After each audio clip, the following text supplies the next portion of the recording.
éducatrice naturaliste chez Gabe depuis maintenant bientôt 3 ans. Je vais vous présenter votre capsule sur le balcon.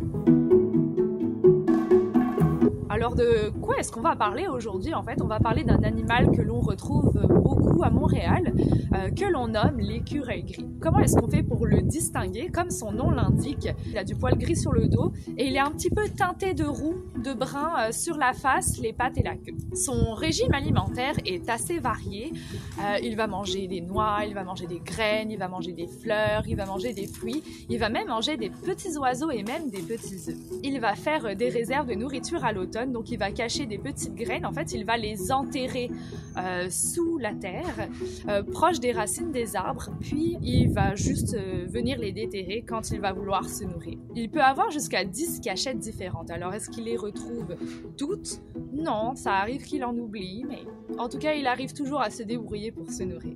Au printemps, il va commencer à fabriquer des nids d'écureuils. Peut-être vous les avez déjà vus dans les arbres. Je vous encourage à lever les yeux au ciel. On les voit assez fréquemment. Ils vont dormir là le printemps et l'été. Ils vont être plus au frais. C'est comme une véranda en fait. Et en hiver, ils vont dormir dans les trous qu'il y a dans les troncs des arbres. C'est un animal qui vit assez longtemps.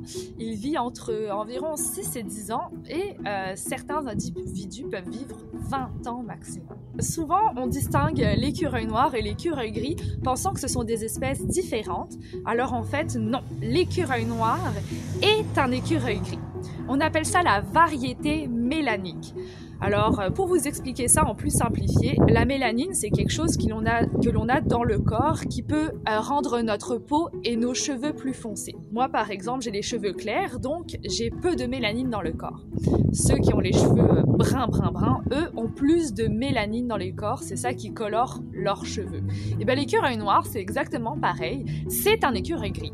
Juste qu'il est né avec plus de mélanine dans le corps, ce qui rend son poil beaucoup plus foncé. Merci de m'avoir accompagné sur mon balcon et n'hésitez pas à partir à la recherche de cette espèce autour de chez vous. Je vous invite aussi à suivre notre page Facebook et à partager cette capsule vidéo avec vos amis et vos proches.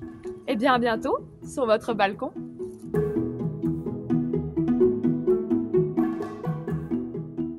En fait,